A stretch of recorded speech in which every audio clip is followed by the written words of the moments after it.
नमस्कार दोस्तों, स्वागत है आपका साहित्य के विद्यार्थी यूट्यूब चैनल पर। मित्रों, आज से हम लोग जो है बीपीएससी प्री की परीक्षा के प्रश्नों को हल करेंगे और केवल जीएस के प्रश्नों को हल करेंगे। ठीक है, अब देखिए हमारे सामने पहला प्रश्न क्या है। हमसे पूछ रहे हैं, देखिए हमसे ये पूछ रहे हैं कि भारत में पशुपालन एवं कृषि के प्राचीनतम साक्ष्य प्राप्त हुए हैं। जो भारत में पशुपालन और कृषि का प्राचीनतम साक्ष्य मिला है वो कहाँ से मिला है, ये बातें हमसे पूछ रहे हैं। ठीक है, पहले में कह रहे हैं अंजीरा से, दम्बशदात से, किली गुल मोहम्मद से, मेहरगढ़ से, या इनमें से कोई नहीं, या उपयुक्त में से एक से अधिक। मित्रों देखिए, इसका सही उत्तर तो मेहरगढ़ होगा। ठीक है, मेहरगढ़ से पशुपालन एवं कृषि के प्राचीनतम साक्ष्य हुए हैं, मिले हैं। ठीक, देखिए प्रश्न कैसे बनता है, इसमें दो तीन तरीके से प्रश्न बनता है।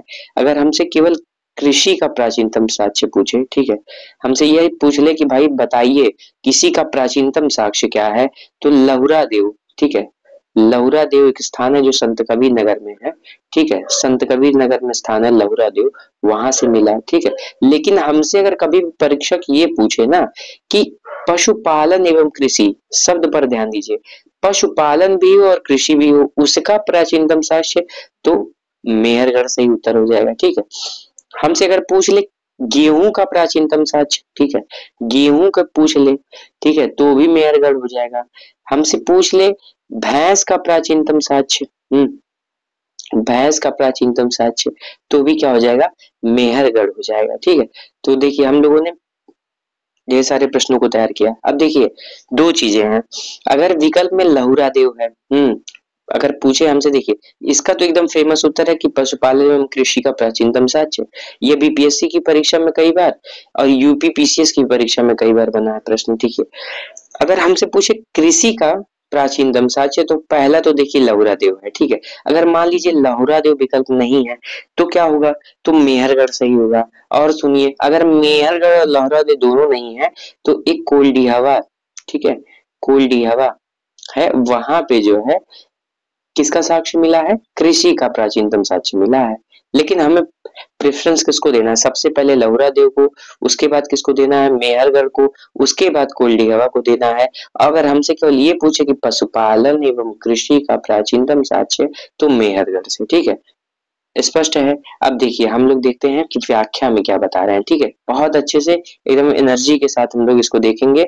और आप अगर इस यूट्यूब चैनल पर नए हैं, ठीक है, तो इस चैनल को सब्सक्राइब कर सकते हैं। और सुनिए, आप अगर ये बुक ले लेते हैं ना, जो घटना चक्र बीपीएससी प्री का है, तो और उसके साथ साथ पढ़ते हैं ना, तो आपका काम थोड़ा और आसान हो जाएगा। ठीक है, अब देखिए क्या कह रहे हैं, कह रहा है भारतीय उपमहाद्वीप में पशुपालन एवं कृषि का प्राचीन स्थल मेहरगढ़ को माना गया है। चलिए ठीक है, हमने मान लिया कि भाई साहब कि पशुपालन एवं कृषि का प्राचीन साक्ष्य कहाँ से मिला, प्राचीन स्थल कहाँ से मिला, तो मेहरगढ़ से मिला। फिर से ध्यान देंगे, देखिए हमसे अगर पशुपालन एवं कृषि पूछेगा, ठीक है, दोनों की बात करेगा तो मेहरगढ़। अगर हमसे केवल कृषि पूछेगा, उसका प्राचीनतम साक्ष्य पूछेगा, तो मित्रों हम लोगों को लहुरा देव लगाना है। ठीक है, क्या लगाना है, लहुरा देव। अब देखिए कह रहे हैं कि जो, ठीक है, मेहरगढ़ को तो माना जाता है जो 7,000 से 5500 ईसा पूर्व के मध्य मानव बसाव का क्षेत्र था। ठीक है, नवीनतम खोजों के आधार पर भारतीय उपमहाद्वीप में प्राचीनतम कृषि साक्ष्य वाला स्थल उत्तर प्रदेश के संत कबीर नगर जिले में स्थित लहुरा देव है। मित्रों ध्यान दीजिएगा, ये जो है परीक्षोपयोगी तथ्य है। ठीक है, परीक्षा पीसीएस में प्रश्न बना हुआ है ये। ठीक है, 19 में 2019 के पेपर में ये प्रश्न आया था। ठीक है, अब देखिए शायद 19 2019 के जो है पीसीएस प्री में शायद ये प्रश्न आया था। अब देखिए आगे क्या कह रहे हैं, आगे कह रहे हैं कि यहाँ से 9,000 ईसा पूर्व से 7,000 ईसा पूर्व के मध्य चावल के साक्ष्य प्राप्त हुए हैं। मित्रों किसके साक्ष्य प्राप्त हुए, जैसे कृषि का तो ठीक है, यहीं से जो है चावल का, ठीक है, संत कबीर नगर का चावल वैसे ही फेमस है, सिद्धार्थ नगर का काला नमक। अब देखिए कह रहे हैं कि उल्लेखनीय है कि इस नवीनतम खोज के पूर्व भारतीय उपमहाद्वीप का प्राचीनतम कृषि साक्ष्य वाला स्थल मेहरगढ़ है। लेकिन ठीक है, अब देखिए वही बात बता रहे हैं, यहाँ से 7000 ईसा पूर्व के गेहूं के साक्ष्य मिले हैं।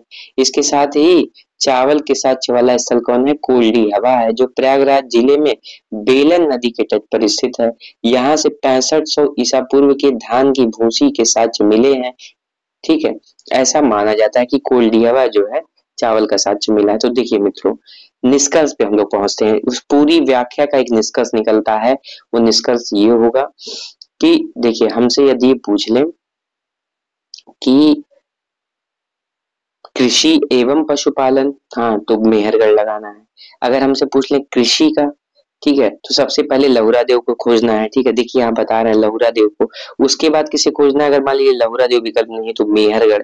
अगर मेहरगढ़ भी विकल्प नहीं है मित्रों तो हमें कोल्डी हवा खींचना, बस यही बात है, और कुछ मत जानिए ज्यादा। अब देखिए अगले प्रश्न पे हमसे क्या कह रहे हैं? हमसे ये पूछ रहे हैं कि निम्नलिखित में से किसको कैल्कोलिथिक युग भी कहा जाता है? ठीक है, कैल्कोलिथिक युग हमसे पूछ रहे हैं। क्या पूरा पाषाण युग को कैल्कोलिथिक युग कहा जाता है? या फिर नव पाषाण युग को कहा जाता है, या फिर ताम्र पाषाण युग को कहा जाता है, या फिर लौह युग को कहा जाता है? तो देखिए इसका सही उत्तर क्या होगा? ताम्र पाषाण युग को क्या कहा जाता है? कैल्कोलिथिक युग कहा जाता है। ठीक है मित्रों, क्यों? क्योंकि देखिए इस संस्कृति में क्या था, इस संस्कृत का जो उद्भव था ना, वो पत्थर और तांबों के उपकरणों का साथ साथ प्रयोग करने के कारण हुआ। ठीक है, और उन्हें जो है ताम्र प्रसारिक, या इसी को अंग्रेजी में कहते हैं कैल्कोलिथिक। ठीक है, अगर हमें ताम्र प्रसारिक युग का, ठीक है, अंग्रेजी पता हो तो भी हम लोग सही कर लेंगे इसको, कैल्कोलिथिक युग। इसमें हुआ क्या था? तो ध्यान दीजिए, इसमें हम लोगों ने जो है पत्थर और तांबों के उपकरणों का साथ साथ प्रयोग करने के कारण जो है इसको ताम्र प्रसारिक संस्कृति कही गई। ठीक है, अब देखिए ये एक बात और सामने आती है कि इससे संबंधित प्रमुख स्थल कौन है इस संस्कृति से? तो ध्यान दीजिए, एक इनाम गांव है और दैमाबाद है, जो जौरवे संस्कृति से संबंधित प्रमुख स्थल है। ठीक है, दैमाबाद से जो है भारी मात्रा में कांसी की वस्तुएं प्राप्त हुए हैं, दैमाबाद से। ठीक, अब देखिए अगर हमसे पूछ ले कि ताम्र प्रसार काल की और कोई विशेषता बताइए, तो देखिए जो चित्रित मृद भांड है, चित्रित मृद भांड, चित्रित मृद भांड, यह भी जो है कहाँ से मिले हमें? चित्रित मृद भांड भी जो है हमें ताम्र प्रसार काल में ही मिले। ठीक, ध्यान दीजिए हमारा प्रश्न ये है कि हमसे पूछ ले कि कैल्कोलिथिक युग किसको कहा गया? तो मित्रों ताम्र प्रसार युग को कहा गया। इसमें हुआ क्या था, इसकी विशेषता क्या थी? ठीक है, इस संस्कृत का उद्भव ही मित्रों पत्थर और तांबे के उपकरणों के प्रयोग के कारण हुआ। ठीक है, अब देखिए इसमें जो है हमें बस ये ध्यान रखना है, जो इनाम गांव है तथा दैमाबाद है, ठीक है, इसमें जो था दैमाबाद जो है ना, वहां पे कांसी की वस्तुएं मिली। ठीक, और इसकी इस संस्कृति की एक विशेषता और है कि जो चित्रित भांड, अब हम लोग व्याख्या पढ़ते हैं। अगर हम लोग बात कर ले पूरा पाषाण युग में क्या है, नव पाषाण युग में क्या है, तो ये बड़ी अच्छी बात होगी। तो देखिए पूरा पाषाण काल का जो समय माना जाता है, अगर हम आरंभ से 1000, ठीक है, आरंभ से 10,000, 10,000 ईसा पूर्व इसका समय है। ठीक, सबसे पहले पूरा पाषाण ही होगा, फिर मध्य पाषाण होगा। ठीक है, मध्य पाषाण का यदि समय देखा जाए, क्योंकि इसको मिटा देता हूँ, मध्य पाषाण का समय अगर हमसे पूछे तो देखिए 9,000, ठीक है, ईसा पूर्व से 9,000 ईसा पूर्व से कितना? 4,000 ईसा पूर्व। ठीक, अब देखिए अभी बात समाप्त नहीं है, हमसे पूछ ले नौ पाषाण, देखिए ये तो मध्य पाषाण का समय हुआ, ये पूरा पाषाण का। हमसे पूछ ले कि भाई साहब बताइए नौ पाषाण युग का समय क्या है, तो हम बता देंगे कि 7,000 से 7,000 से कितना है? 1,000 ईसा पूर्व है। 7,000 ईसा पूर्व से 1,000 ईसा पूर्व है। ठीक, सारी बात स्पष्ट हुई। देखिए और कुछ तथ्य हम लोग जान लेते हैं कि भाई साहब और क्या है इन चीजों में। ठीक है, तो देखिए अगर हमसे देखिए पूरा पाषाण युग के बारे में कुछ पूछता है तो समय तो क्लियर हो गया कि सर आरंभ से 10,000 ईसा पूर्व इसका समय है। ठीक, कुछ विशेषताओं को जान लिया जाए तो कितना अच्छा होगा। ठीक है, देखिए पूरा पाषाण काल में ही एक स्थल था भीमबेटका। ठीक है, भीमबेटका के बारे में आप अगर नहीं जानते हैं तो जान लीजिए, मध्य प्रदेश में स्थित है। हाँ, इसमें क्या था, इसमें जो है चित्रित गुफाएं के लिए प्रसिद्ध है। इस गुफा में भाई साहब चित्र था, क्या है, चित्रित गुफा के लिए प्रसिद्ध है। चलिए ठीक है सर, चित्रित गुफा के लिए प्रसिद्ध है। कहाँ पे है, यह भी कभी प्रश्न बन जाए तो रायसेन मध्य प्रदेश में है। कहाँ पे है, रायसेन मध्य प्रदेश में है। ठीक, अब देखिए कभी कभी ऐसे होता है कि जैसे सबसे पहले जो है क्या खोजा गया, औजार के रूप में। तो औजार के रूप में हमारे सामने सबसे पहले क्या आता है, हमारे रूप में आता है कुल्हाड़ी। कुल्हाड़ी सबसे पहले आता है औजार के रूप में। ठीक है, अच्छा कुल्हाड़ी को किसने खोजा, यह भी प्रश्न बन सकता है। ठीक है, मानव द्वारा प्रयुक्त जो प्रथम उपकरण था वो हाथ की कुल्हाड़ी थी, तो उसको खोजा था रॉबर्ट, ठीक है, रॉबर्ट ब्रूसफुट। ब्रूसफुट ने खोजा। ठीक है, इन्होंने क्या किया, जो भारत था उसमें एक जगह था मद्रास में पल्लवरम, ठीक है, वहां पे पूरा पाषाणकालीन औजारों की खोज की। और ये जान लीजिए ये खोज किसने किया था, ब्रूसफुट ने किया था कुल्हाड़ी का। ठीक है, और कहां से, तो पल्लवरम नामक स्थान पे जो है क्वार्टजाइट पत्थर से जो बने कुल्हाड़ी का खोज किया इन्होंने। ठीक, अब देखिए अगर हम बात करें ब्रूसफुट की, तो ये एक भूगर्भ शास्त्री और पुरातत्वविद थे।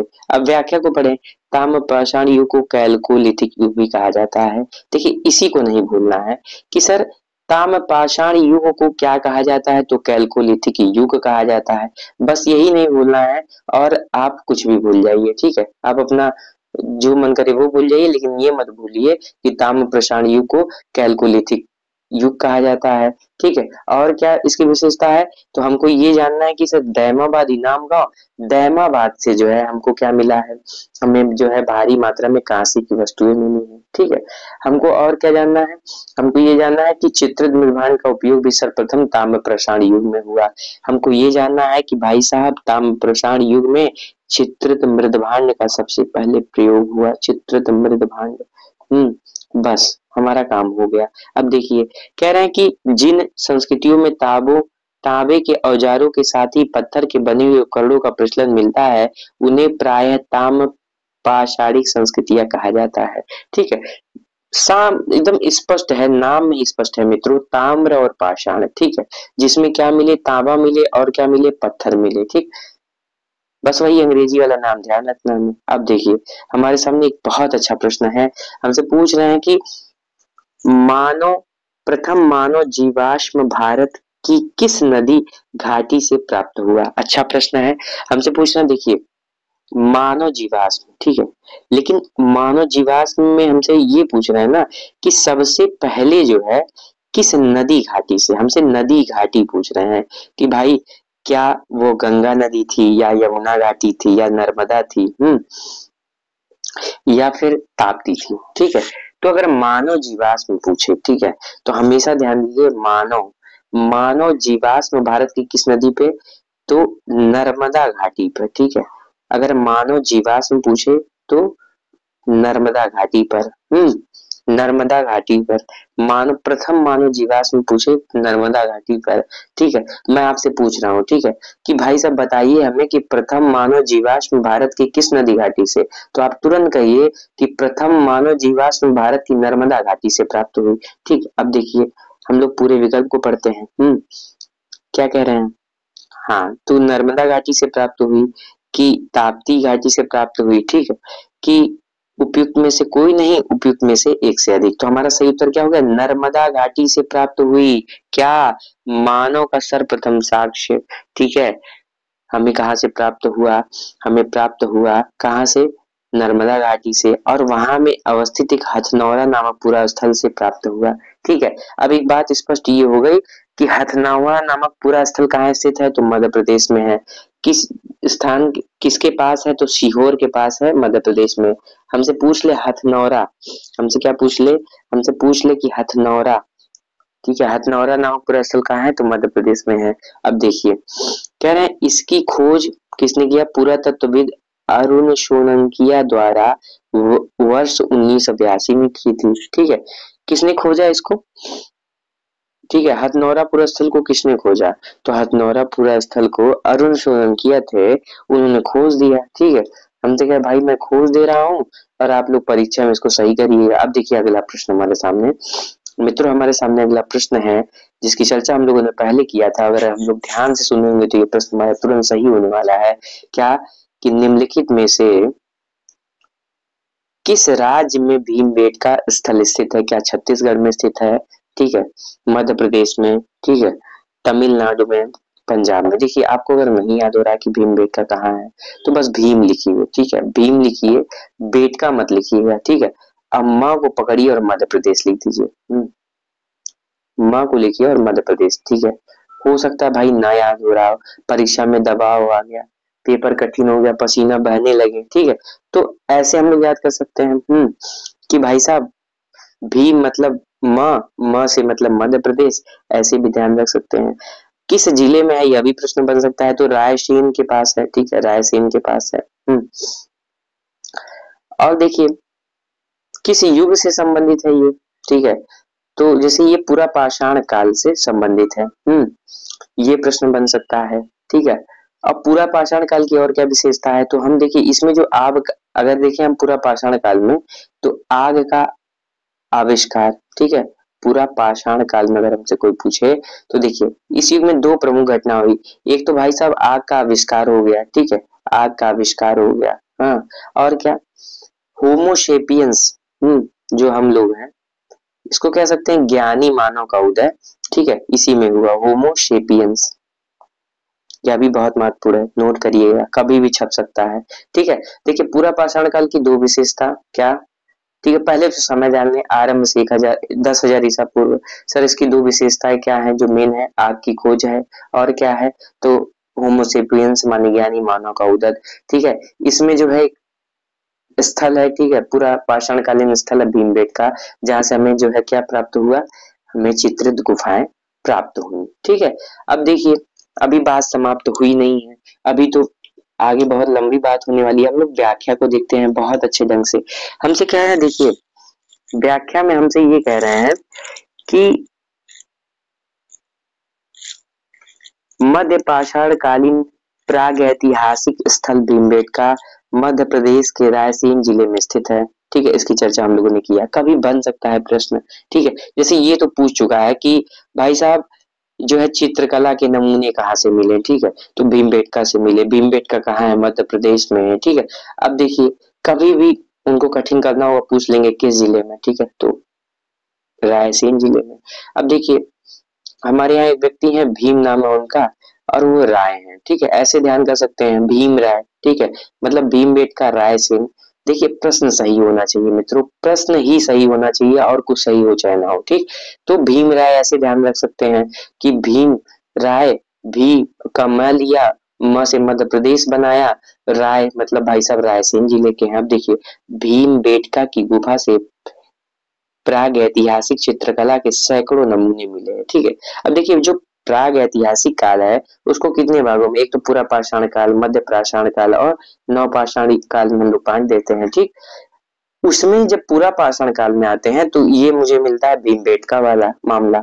देखिए यहाँ के शैल चित्रों के प्रमुख विषय विषय सामूहिक नृत्य, रेखांकित मानव कृति, शिकार, पशु पक्षी, युद्ध, प्राचीन मानव के जीवन के दैनिक क्रियाकलापों से जुड़े हैं। ठीक है, यहाँ तक अब तक यहाँ लगभग 700 शिलाश्रय की पहचान की जा चुकी है, जिसमें लगभग 500 चित्र पाए गए हैं। अब देखिए कभी ऐसे बन सकता है कि भाई से भी शैल चित्र थे, उसमें वर्णित क्या था, तो विषय सामूहिक नृत्य था, रेखांकित मानव आकृति थी, शिकार था, पशु पक्षी था। ठीक है, युद्ध था, प्राचीन मानव के जीवन के दैनिक क्रियाकलापों से जुड़े हैं। ठीक है, ये सारी बातें जो है इस शैल चित्रों में था। ठीक, अब देखिए अब तक देखिए 700 शिलाश्रय की पहचान की जा चुकी है, जिसमें लगभग 500 चित्र पाए गए हैं। अब देखिए हमारे सामने अगला प्रश्न, शानदार प्रश्न होने वाला है। ठीक है, और इसको तो यही याद करके चलेंगे हम लोग। देखिए हमें कुछ स्थल दे रहे हैं मित्रों, और हमसे पूछ रहे हैं कि देखिए 9 पाषाण कालीन स्थल हैं। ठीक है, 9 पाषाण कालीन स्थल हैं और उन्हें कह रहे हैं कि मिलाइए। मिलाइए कि भाई साहब मुझे मिलाइए, मिला के बताइए कि मैं सही हूँ कि गलत हूँ। ठीक, अब देखिए हमें सबसे पहले ये देखना कि नौ पाषाण कालीन स्थल मतलब नौ पाषाण का समय जान लिया जाए। ठीक है, प्रश्नों को पहले पढ़ लिया जाए तब चीजों को जाना जाए। तो देखिए प्रश्नों को एकदम आराम से समझते हुए हम लोग पढ़ेंगे। हमसे कह रहा है कि देखिए सूची 1 का मिलान सूची 2 से करें। और नीचे दी गई सूचियों के कोड का उपयोग करके सही उत्तर चुनें। अब देखिए 9 पाषाण कालीन स्थल और इन 9 पाषाण कालीन स्थलों के स्थान। ठीक है, प्रश्न अच्छा होने वाला है। ठीक है, अब देखिए इसको तो कहते हैं ना कि थोड़ा सा मतलब महत्व रखने वाले प्रश्न, और इनको आपको याद करना ही पड़ेगा। देखिए क्या उतनूर तेलंगाना में है, क्या चिराद बिहार में है, क्या गुफकराल कश्मीर में है, क्या पय्यमपल्ली तमिलनाडु में। देखिए हम कह रहे हैं हमको कुछ नहीं आ रहा है। ठीक है, इस प्रश्न में हमें कुछ नहीं आ रहा है।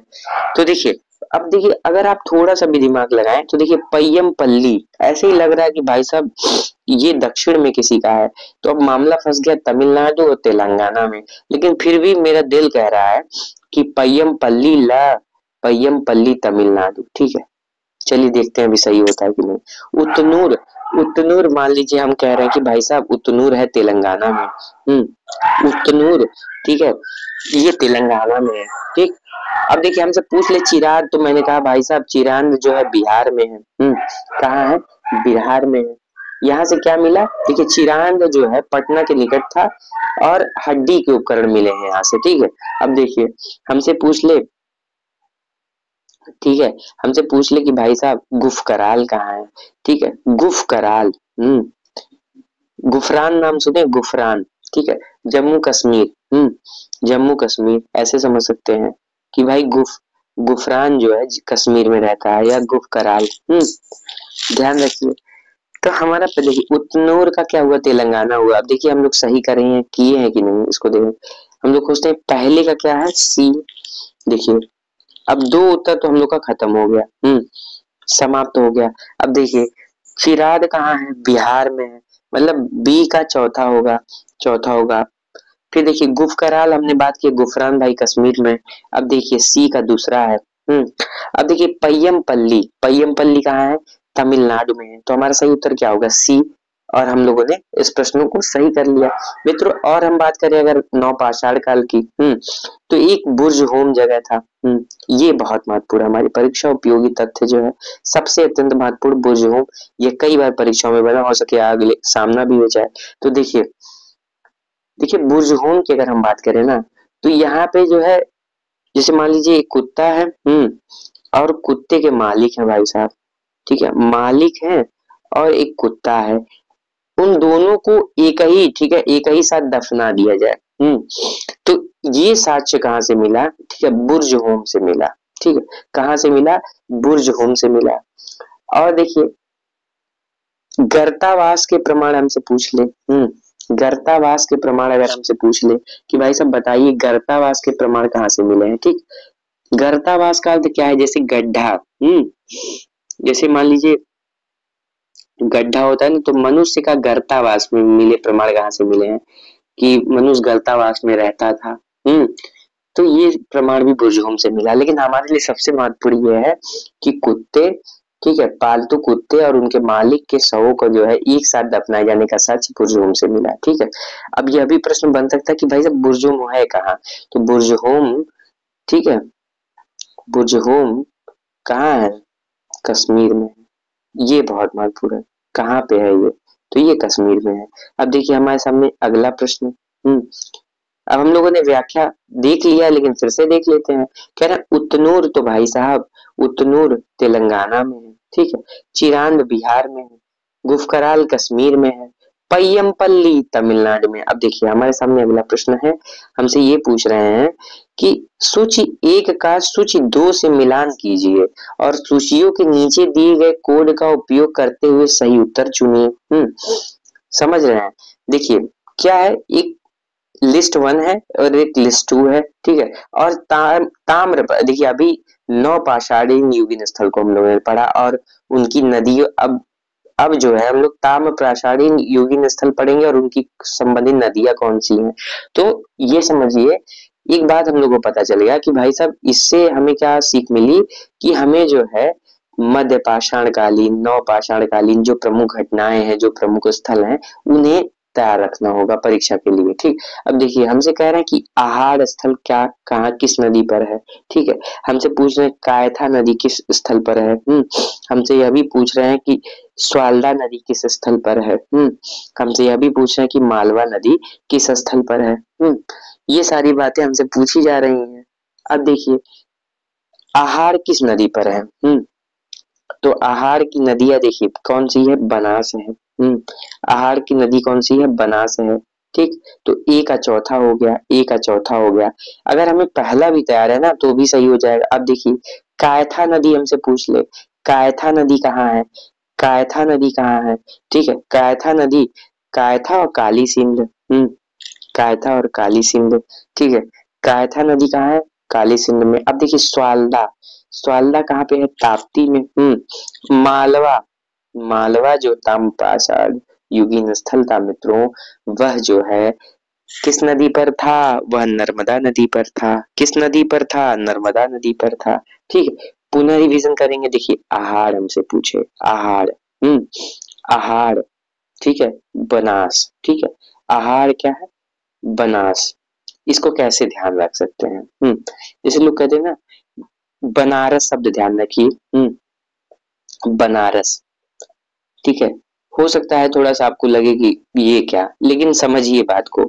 बनारस शब्द है, ठीक है, हमने कहा आहा बनारस। ठीक है, बनारस कभी आप घूमे होंगे, मतलब मन खुश हो जाएगा आपका। अगर नहीं घूमे तो एक बार जाइए, घूम के आइए। ठीक है, मन खुश हो जाएगा खाने के मामले में, घूमने के मामले में। ठीक है, और एक गाना तो आपने सुना ही होगा। अब देखिए आहार, आहा बनारस, आहा बनारस। ठीक है, ऐसे ध्यान रख सकते हैं, आहा बनारस। तो वहां से हम बनाए कि आहार जो स्थल था बनास। ठीक है, ऐसे ध्यान रखिए भाई कि बनास नदी, हमको प्रश्न सही करना है। ठीक है, आहा बनारस। कायथा, ठीक है, क से कायथा, क से काली सिंध। ठीक है, यह भी तैयार हो गया।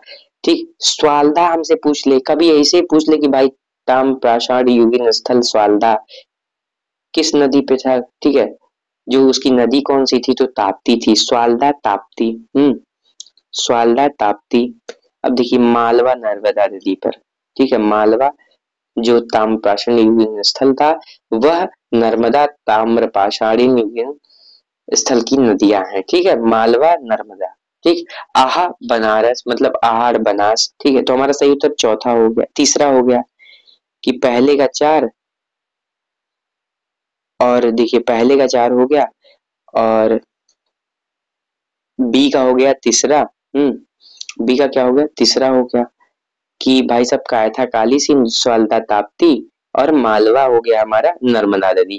ठीक है, हम लोग व्याख्या देखते हैं, वही बातें जो हम लोग पढ़ चुके हैं, वही सारी बातें कर रहे हैं ये लोग। क्या कि ताम्र पाषाणी युगीन स्थल कहाँ पर है। ठीक है, तो ताम्र पाषाण युगीन स्थल की नदियां कौन सी हैं, तो आहा बनारस, बनारस बनास, कायथा काली सिंध, स्वाल्दा ताप्ती, मालवा नर्मदा। अब देखिए हमारे सामने अगला प्रश्न है, हमसे पूछ रहे हैं। देखिए अब शुरू हो गया सैंधव सभ्यता और उसकी संस्कृति से प्रश्न। ठीक है, बहुत महत्वपूर्ण है, यहाँ से ढेर सारे प्रश्न हमें देखने को मिलेंगे और इसको हम लोग बहुत अच्छे से देखने वाले हैं। देखिए सैंधव सभ्यता, जिसको क्या सिंधु घाटी सभ्यता, जिसको हड़प्पा सभ्यता भी कहते हैं।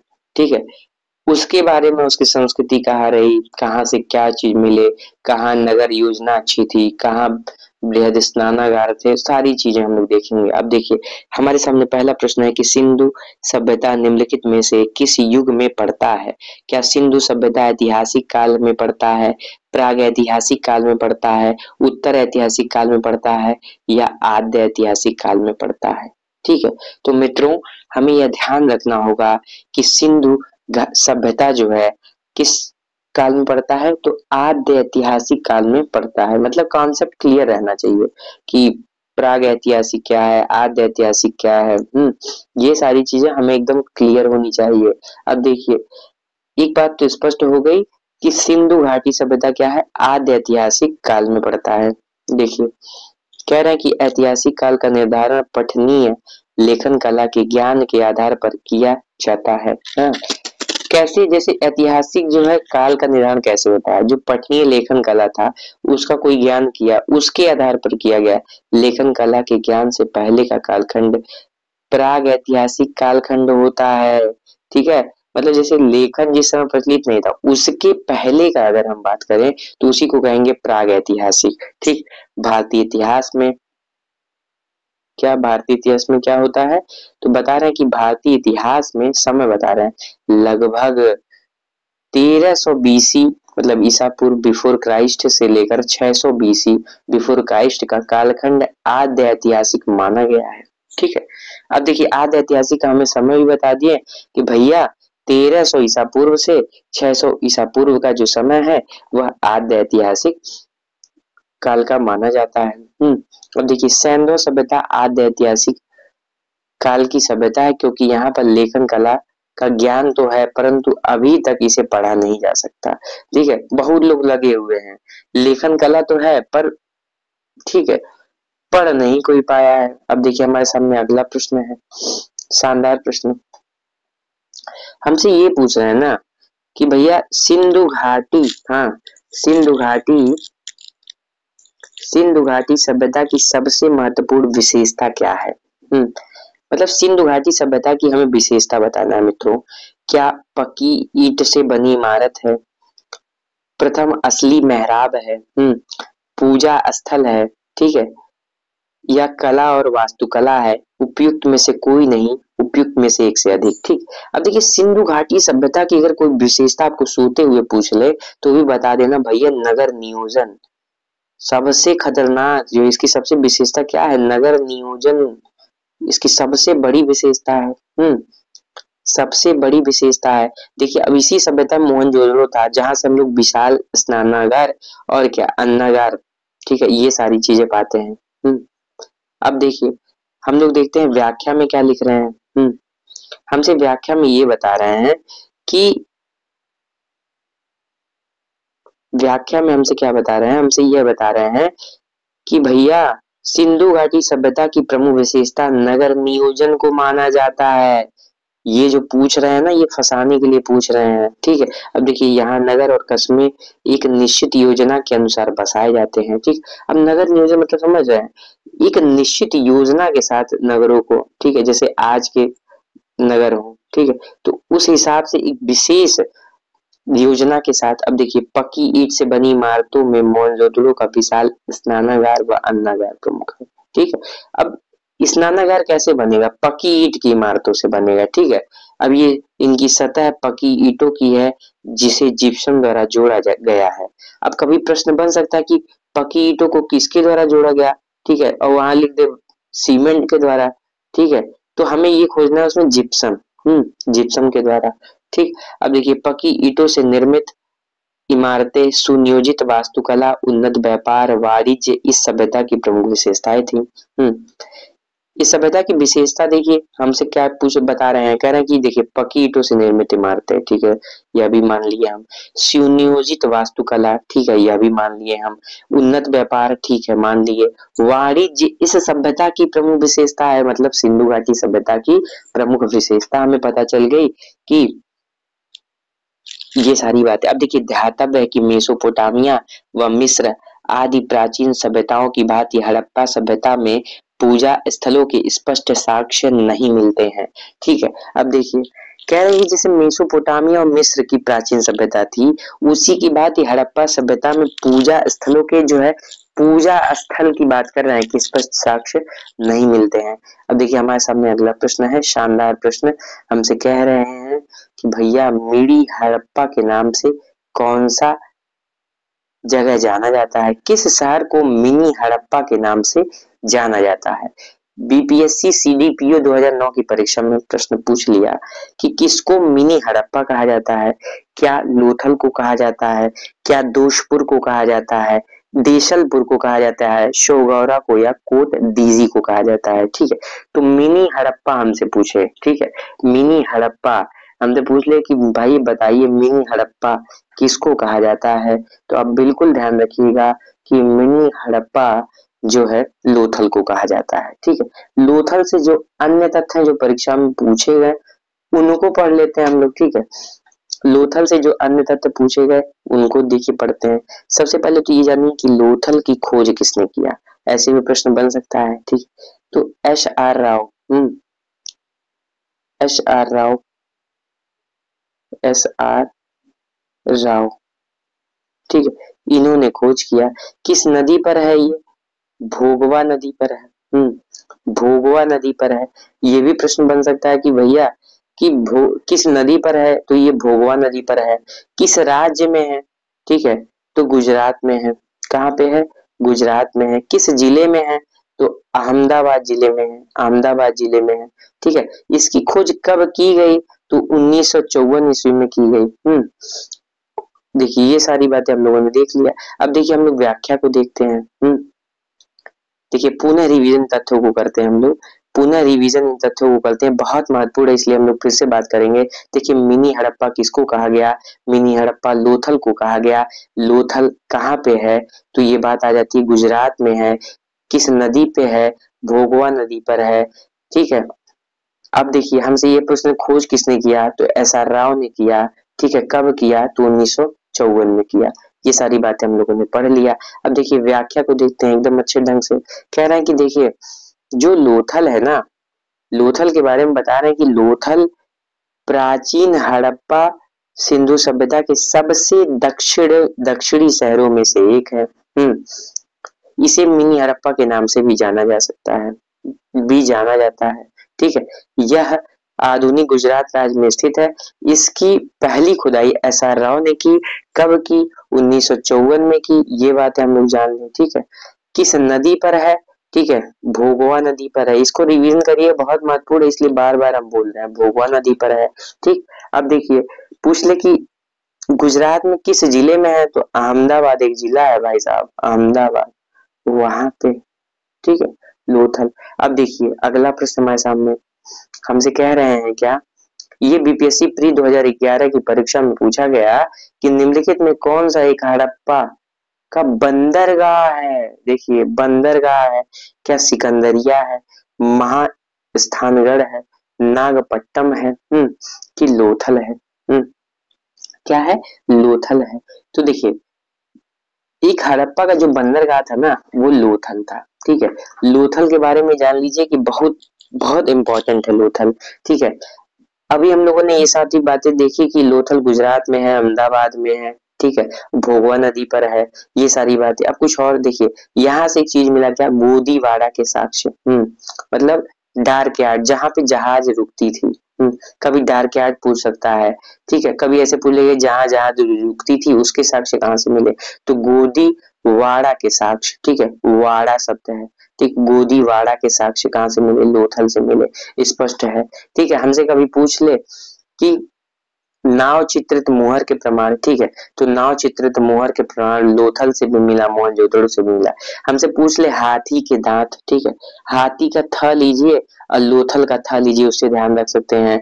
हाथी के दांत पूछ ले हमसे। ठीक है, एक प्रश्न और बनता है कि युगल समाधान के प्रमाण। ठीक है, कालीबंगा से मिला, लोथल से मिला, राखीगढ़ी से मिला। लेकिन मित्रों जो लोथल था ना, वहां पे 300, ठीक है, जहाँ पे 3 युगल समाधान, ये प्रश्न बन सकता है, 3 युगल समाधान। ठीक, अगर हमसे पूछ ले कि फारस की मुद्रा, ठीक है, हमसे पूछ ले कि फारस की मुद्रा का कहाँ से मिला। ठीक है, कहाँ, फारस की मुद्रा का साक्ष्य प्रमाण। ठीक है, तो लोथल से क्या मिला, फारस की मुद्रा का साक्ष्य, फारस की मुद्रा का साक्ष्य मिला। हमसे कभी पूछ ले कि कहाँ से चावल के प्रमाण मिले, तो लोथल से, लोथल से चावल के प्रमाण मिले। और कहाँ से मिला, तो और रंगपुर से मिला, रंगपुर से मिला। ठीक है, इसका ट्रिक ये है कि रंग लो चावल। ठीक है, जैसे हम लोग रंगोली बनाते हैं तो हम लोग क्या कहते हैं, कहते हैं ना रंग लो चावल। तो चावल को तो कॉमन करिए, रंग से बनाइए रंगपुर, लो से बनाइए लोथल, स्पष्ट। अब देखिए एक चीज और लोथल से मिला क्या, नहरों के प्रमाण। अब देखिए एक चीज और मिला, जो जो विष्णु शर्मा का पंचतंत्र था ना, उसमें जो है चालाक लोमड़ी थी, ठीक है, उसका भी प्रमाण जो है लोथल से मिला। अब देखिए हम लोग व्याख्या को पढ़ते हैं बहुत अच्छे ढंग से, एकदम ईमानदारी से लगे रहेंगे। कह रहे हड़प्पा नगर लोथल गुजरात के अहमदाबाद जिले में भोगवा नदी के किनारे स्थित है। यह एक हड़प्पा कालीन बंदरगाह था जहां से गोदीवाड़ा के साक्ष्य प्राप्त हुए हैं। ठीक है, गोदीवाड़ा का मतलब ये जानिए डार्क यार्ड। ठीक है, डार्क यार्ड जहाँ पे क्या होता था, जहाँ पे जहाजें रुकती थी। अब देखिए अगला प्रश्न हमारे सामने। हाँ, हमसे कह रहे हैं ना कि हड़प्पा कालीन स्थल, देखिए घुमा फिरा के एक ही बातें की जा रही हैं। हमसे ये पूछ रहे हैं ना इस बार, और ये बता रहे हैं कि हड़प्पा निम्नलिखित में कौन सा हड़प्पा कालीन स्थल गुजरात में है। ठीक है, क्या लोथल है, क्या डाबरकोट है, कालीबंगा है, राखी गढ़ी है, या उपयुक्त में से कोई नहीं, या उपयुक्त में से एक से अधिक। ठीक है, अब देखिए मित्रों, देखिए अगर आप किसी भी प्रश्न की व्याख्या को अगर ठीक ढंग से देख रहे हैं, ठीक है, तो देखिए आपके प्रश्न वही घुमा फिरा के पूछे जाएंगे। अरे कभी ये पूछेगा कि भाई साहब गुजरात में है, कभी पूछ लिया किस जिले में है तो अहमदाबाद में है, कभी ये पूछ लिया किस नदी पर है तो भोगवा नदी पर है। ठीक है, कभी ये पूछ लेगा खोज किसने किया तो एस आर राव ने किया, कब किया तो 1954 में किया। यही सब बातें घुमा फिरा के पूछने वाले हैं। आप देखिए हमसे कह रहे हैं अगला प्रश्न, हमसे कह रहे हैं कि निम्नलिखित में कौन सा जानवर सिंधु घाटी सभ्यता के लोगों को पता नहीं था। ठीक है, हमसे कह रहा है बैल, घोड़ा, हाथी, उपयुक्त में से कोई नहीं। मित्रों इसका सही उत्तर होगा घोड़ा, लेकिन इसमें भी जो है विद्वानों जो पुरातत्वविद है उनमें मतभेद है, लेकिन इसको सही माने हैं तो हम लोग बिहार की परीक्षा दे रहे हैं तो हमेशा ध्यान दें। हमसे अगर पूछ ले कि कौन सा जानवर सिंधु घाटी सभ्यता के लोगों को नहीं पता था तो घोड़ा नहीं पता था। व्याख्या पढ़े अभी बातें स्पष्ट हो जाएंगी। देखिए कह रही ये रहे ना कि जो प्रश्नगत विकल्पों में सिंधु घाटी सभ्यता के लोगों को बैल तथा हाथी की जानकारी थी, परंतु घोड़े के अस्तित्व के विषय में विद्वानों में मतभेद है। मतलब बैल का और किसका, हाथी का जानकारी था। एक बात हमें पता चल गई, कभी ऐसे प्रश्न बोले कि निम्न में से किसकी जानकारी जो है सिंधु घाटी सभ्यता के लोगों की थी, और बैल ऑप्शन में, तो बैल सही हो जाएगा। ठीक है, किसके बारे में नहीं थी तो घोड़े के बारे में। अब देखिए विद्वानों में मतभेद है, कह रहे हैं क्या, हड़प्पा के विभिन्न स्थलों से प्राप्त अस्थियां गधखुर, ये क्या लिख रहे हैं, इक्व हेमिलोनस खुर की है, या पालतू घोड़े, ठीक है, इक्व कबालस की है, यह निश्चित कर पाना कठिन है। हड़प्पा, लोथल, सुरकोटदा, देखिए ये शब्द है ना, सुरकोटदा गुजरात में था।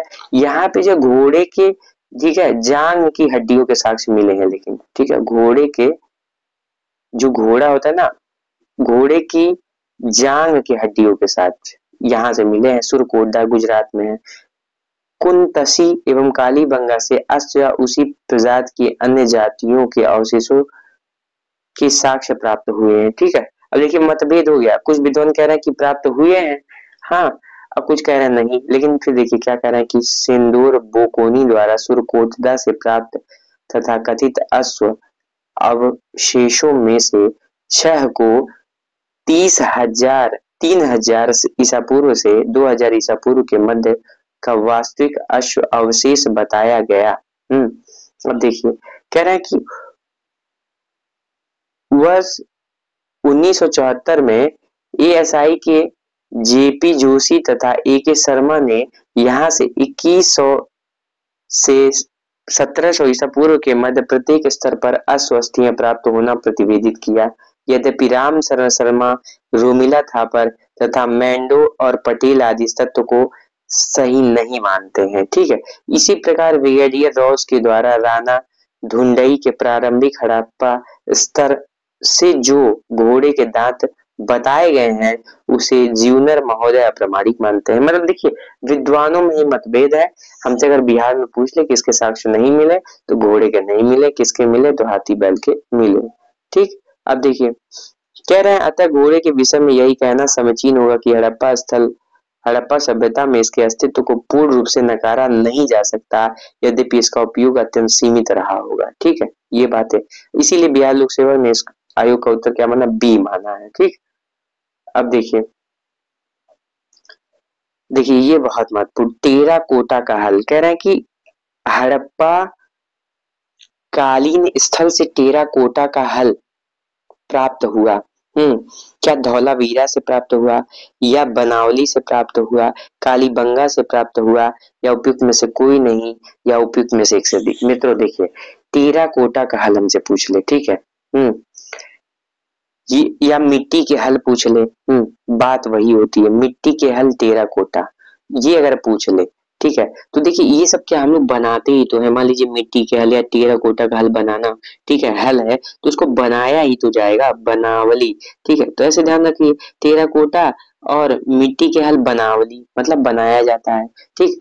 अब देखिए जीआईसी 2021 में एक प्रश्न बना, जीआईसी 2021 में क्या बना, हमसे पूछे ना कि बनावली किस नदी पर है, किस नदी के तट पर है, तो रंगोई नदी था।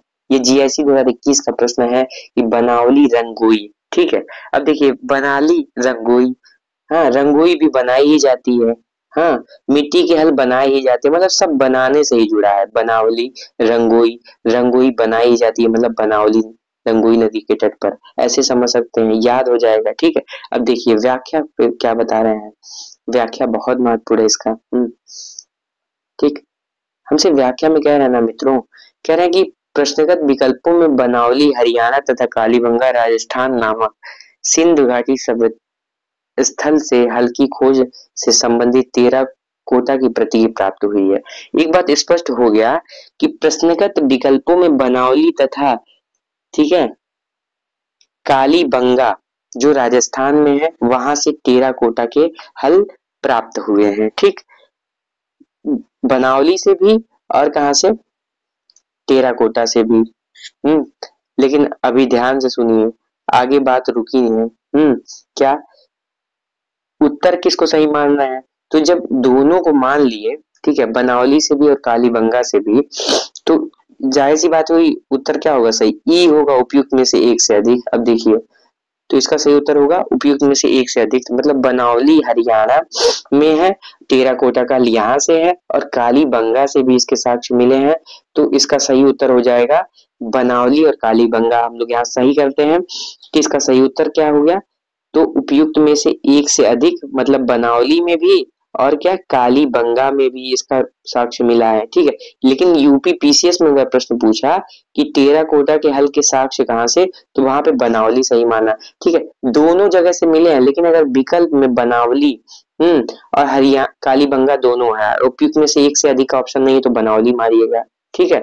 अगर मान लीजिए बनावली नहीं है तो कालीबंगा को मारना है, ठीक। अब देखिए कह रहे हैं आर्कियोलॉजिकल सर्वे ऑफ इंडिया के अनुसार कालीबंगा नामक स्थल के आरंभिक चरण से जुटे हुए खेत के साक्ष्य के साथ साथ टेराकोटा के हल प्राप्त हुए हैं। अब देखिए ये प्रश्न बना हुआ कि जुटे हुए खेत के साक्ष्य, ठीक है, कहाँ से मिला है, ठीक, तो कालीबंगा से मिला है। टेराकोटा का हल कहाँ से मिला है, तो सर बनावली से मिला है, कालीबंगा से मिला है। इसके अतिरिक्त हरियाणा के फतेहाबाद जिले में अवस्थित बनावली नामक पुरस्थल से भी, ठीक है। अब बनावली कहाँ स्थित है, फतेहाबाद हरियाणा में है, किस नदी पर है, तो रंगोई नदी पर है। ये प्रश्न बन चुका है जीएस 21 में, रंगोई नदी पर है। अब देखिए अगला प्रश्न, और जो है हम लोग का आज लास्ट प्रश्न होगा, हमसे ये पूछ रहे हैं, देखिए वही प्रश्न जिस पे हम लोग जोर दिए वही प्रश्न आ गया कि निम्न में से किस हड़प्पन नगर में जुटे हुए खेत के साक्ष्य, ठीक है, जुटे हुए खेत के साक्ष्य। अब देखिए मिले हैं क्या, कालीबंगा से मिला है, धौलावीरा से मिला है, ठीक है, मोहनजोदड़ो से मिला या लोथल से, या उपयुक्त में से कोई नहीं, उपयुक्त में से एक से अधिक। तो सही उत्तर क्या है, कालीबंगा से मिला है, ठीक है, जुटे हुए खेत के साक्ष्य, ठीक है। देखिए मित्रों, जैसे देखिए खेत जो होता है जब, ठीक है, जब जुताई उसकी होती है, ठीक है, तो क्या देखिए आप थोड़ा सा उसकी मिट्टी काली हो जाती है, ऐसे ध्यान रख सकते हैं, ऐसे याद कर सकते हैं, ठीक है, कि उसकी मिट्टी काली हो जाती है तो सर जुते हुए खेत के साथ काली बन रहा है, ठीक है। ऐसे हमसे पूछ ले कि भाई बताइए कृषि और पशुपालन का प्रमाण पूछे तो मेहरगढ़, केवल कृषि का पूछे तो सबसे पहले विकल्प में लहुरा देव खोजना, उसके बाद मेहरगढ़, उसके बाद कोल्डी हवा, ठीक। अब देखिए व्याख्या, व्याख्या क्या कह रहे हैं, तो व्याख्या हमसे पूछ रहे हैं और ये बता रहे हैं क्या कि हरियाणा, हरियाणा के जो है फतेहाबाद जिले में बनावली से पकी मिट्टी बनी हुई हल्की प्रतिकृति मिलती है। हाँ, मिली है। खंभात की खाड़ी, भोगवा नदी के किनारे के तट पर स्थित लोथल से गोदीबाड़ा के साक्ष्य हम लोगों ने पढ़ा कि भाई साहब लोथल कहाँ है, भोगवा नदी पर है, वहां गोदीबाड़ा, हाँ, जहाँ पे जहाज रुकती थी उसके साक्ष्य।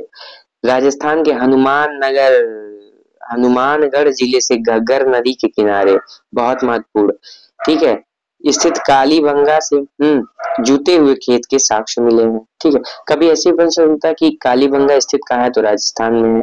किस नदी पर है, तो घग्गर नदी पर है। घग्गर नदी पर है। ठीक है, किस जिले में, तो हनुमानगढ़ जिले में है। ठीक, अब ध्यान दीजिए, गुजरात के धौलावीरा से हड़प्पा नीति के बड़े आकार के 10 चिन्हों वाला एक शिलापट्ट मिला है। मित्रों, 2 प्रश्न और है, हम लोग हल कर लेते हैं। ठीक है, 2 से 3 प्रश्न और है, उसके बाद हम लोग अगले वीडियो लेक्चर में वैदिक काल को हल करेंगे। ठीक है, देख लेते हैं। अब देखिए, हमसे कह रहे हैं ना कि भाई साहब बताइए निम्नलिखित में से कौन हड़प्पा और मोहनजोदड़ो के उत्खनन से संबंधित नहीं थे। ठीक है, मतलब कौन संबंधित नहीं थे। अच्छा प्रश्न है ये। ठीक है, तो आर डी बनर्जी नहीं थे। ठीक है, निगेटिव खोज के फेंकना है कि भाई साहब बी ए स्मिथ नहीं थे, के एन दीक्षित नहीं थे, कि एम एस वत्स नहीं थे। तो इसका सही उत्तर क्या होगा, बी ए स्मिथ नहीं थे। ठीक है, कैसे, अब देखिए कह रहे हैं, देखिए ये बहुत महत्वपूर्ण है कि दयाराम साहनी ने क्या किया, हड़प्पा। ठीक है, देखिए मैं इसको कैसे याद किया हूँ कि किसने खोज किया। देखिए हड़प्पा है ना, उसमें पा शब्द आया, पा से जुड़िए पापा, और पापा में देखिए पिता में हमेशा दया होगा। ठीक है, पिता में पा से जुड़िए पापा, पापा में हमेशा दया होगा। ठीक है, अब देखिए कब खोजा गया, तो 21 में ये खोजा गया। अब 22 में क्या खोजा गया, तो 22 में मोहनजोदड़ो को खोजा गया। किसने खोजा, ठीक है, यह भी प्रश्न बन सकता है कि मोहन जोदड़ो को खोजा किसने। ठीक है, तो राखल दास बनर्जी ने खोजा। अब देखिए कह रहे हैं कि बृहद स्तर पर जो है उत्खनन कार्य प्रारंभ कराया वर्ष 1926 से 27 से वर्ष 1933-34 के मध्य माधव स्वरूप वत्स हड़प्पा के उत्खनन कार्य से संबंधित रहे। मोहनजोदड़ो का की खोज सर्वप्रथम 1922 में राखल दास बनर्जी ने की तथा पुरातात्विक महत्व की ओर ध्यान आकर्षित किया। अब इनके अतिरिक्त कुछ और बातें हो रही हैं, उनको सुनेंगे ध्यान से। कह रहे हैं इनके अतिरिक्त कुछ अन्य विद्वान के केएन दीक्षित थे, अर्नेस्ट मैके थे। अर्नेस्ट मैके को अगर आप ध्यान देंगे तो अर्नेस्ट मैके का संबंध जो है चानूदड़ो से है। ठीक है, जैसे आरसी मजूमदार ने चानूदड़ो को खोजा। ठीक है, ये स्थल को खोजा किसने, मजूमदार ने, लेकिन उस पर ठीक ठाक काम किया अर्नेस्ट मैके ने। ठीक है, R L Stein, A N Ghosh, JP Joshi आदि ने। ठीक है, जेपी जोशी, ये शब्द ध्यान रखिएगा, ये भाई साहब कौन थे कि जेपी जोशी। जेपी जोशी या जागपत जोशी इनका नाम मिलता है। ठीक है, देखिए वीर व्यक्ति हमेशा क्या होता है, जोश में होता है, तो धौलावीरा जो स्थल था, धौलावीरा, हाँ, वीर व्यक्ति क्या हमेशा जोश में होगा। धौलावीरा का क्या है, खोज इन्होंने ही किया। धौलावीरा, ठीक है, वीर व्यक्ति से ध्यान रखिए, जोश में। ठीक, अब आदि ने इस सभ्यता की खोज में महत्वपूर्ण योगदान दिया, अतः स्पष्ट है कि वी एस स्मिथ हड़प्पा सभ्यता की खोज से संबंधित नहीं रहे, बल्कि क्या है, इंडोलॉजिस्ट हैं एवं इतिहासकार के रूप में प्रसिद्ध हैं। ठीक है, अब देखिए अगला प्रश्न, हमसे पूछ रहे हैं ना कि जो हड़प्पा में मिट्टी के बर्तन थे, उन बर्तनों पर समानतः किस रंग का उपयोग हुआ। ठीक है, तो देखिए मिट्टी, अगर इसको थोड़ा सा हम दिमाग ना लगाएं तो देखिए मिट्टी के बर्तन हमेशा लाल रंग, और आज भी हड़प्पा में नहीं मित्रों, आज भी देखिए दीपक जो हम लोग दिवाली में जलाते हैं, हम लोग को लगता है वो पक गया है, लेकिन उस पर भी पेंटिंग हुई रहती है। ठीक है, लाल रंग से। अब कह रहे हैं हड़प्पा निवासी मिट्टी के बर्तनों का व्यापक पैमाने पर निर्माण करते थे। स्पष्ट है कि जो हड़प्पा निवासी है मिट्टी के बर्तनों का व्यापक पैमाने पर निर्माण करते थे, जिन पर लाल रंग के साक्ष्य प्राप्त होते हैं। ठीक, प्रारंभिक हड़प्पा सभ्यता में पैर से चालित चाक का प्रयोग किया जाता था। क्या होता था, पैर से चालित चाक का प्रयोग होता था, किसमें, प्रारंभिक हड़प्पा सभ्यता में। परिपक्व हड़प्पा के दौर में हाथ से चालित चाकों का प्रयोग किया जाता था। ठीक है, किया जाने लगा था। अब देखिए डिजाइन के आधार पर इन बर्तनों की 2 श्रेणियां थी। एक कौन सी श्रेणियां थी, एक तो बिना डिजाइन वाले बर्तन थे, एक दूसरे चित्रित मृदभांड थे। और ये चित्रित मृदभांड भी मिले हैं कहाँ से? ताम्र प्रसारित संस्कृति से भी मिला है। अब देखिए, मृद भांडों को बनाने वाली मिट्टी में रेत का मिश्रण किया जाता था, जिनको पकाने पर यह हल्के भूरे रंग का जो है रूप ग्रहण कर लेती थी। इन मृद भांडों के ऊपरी हिस्सों में लाल रंग की पुताई कर दी जाती थी तथा निचले हिस्से में काले रंग से, ठीक है, अब ये इंपॉर्टेंट है कि निचले हिस्से में क्या होता था, तो निचले हिस्से में काले रंग से विभिन्न प्रकार की चित्रकारी की जाती थी। मतलब लाल का भी यूज है, और निचले हिस्से में जब कलाकारी कर रहे हैं चित्रकारी तो काले रंग का। अब देखिए, आज का हमारा लास्ट प्रश्न होगा, इसके आगे जो है हम लोग फिर अगले वीडियो लेक्चर में आगे के प्रश्नों को देखेंगे। कह रहे हैं आईआईटी खड़गपुर के अध्ययन दल की रिपोर्ट के अनुसार, ठीक है, मतलब आईआईटी खड़गपुर का अध्ययन दल आया और एक रिपोर्ट दिया। कह रहा है उनके अनुसार लगातार कितने वर्षों की न के बराबर वर्षा का होना सिंधु घाटी सभ्यता के पतन का कारण रहा। मित्रों देखिए, सिंधु घाटी सभ्यता के पतन के कारण यह भी बताया जाता है कि भाई साहब पानी उनी था नहीं, ठीक है, जल उल था नहीं, तो इस कारण भी इस सभ्यता का पतन हुआ। लेकिन हमसे ये सब नहीं पूछ रहे कारण बताइए ये वो, हमसे पूछ रहे हैं जो करंट का प्रश्न है। देखिए कि 2018 में जो है आईआईटी खड़गपुर वो बताया कि जो है 900 वर्षों 900 वर्षों तक बराबर वर्षा ना हुआ, ना के बराबर हुआ वर्षा। अब देखिए, एक वर्ष अगर बारिश ना हो ना तो व्यवस्था एकदम चरमरा जाएगी पूरे देश की, ठीक है। अब 900 वर्षों तक, ठीक है, ना के बराबर बारिश हुई, इसी कारण ये सभ्यता चरमरा गई एकदम। अब देखिए पतन हो गया। कह रहे हैं कि वर्ष 2018 में आईआईटी खड़गपुर के एक अध्ययन दल द्वारा जारी रिपोर्ट के अनुसार लगातार 900 वर्षों तक के पड़े सूखे हम्म के कारण, ठीक है, जो सूखा पड़ा उसके कारण सिंधु घाटी सभ्यता का पतन हो गया। धातव्य है कि आरएल स्टीन जैसे विद्वानों ने भी हड़प्पा सभ्यता के पतन हेतु जलवायु परिवर्तन को प्रमुख कारण माना। ठीक है, उम्मीद करता हूँ कि आपको ये वीडियो लेक्चर पसंद आया होगा। धन्यवाद। जय गुरुदेव।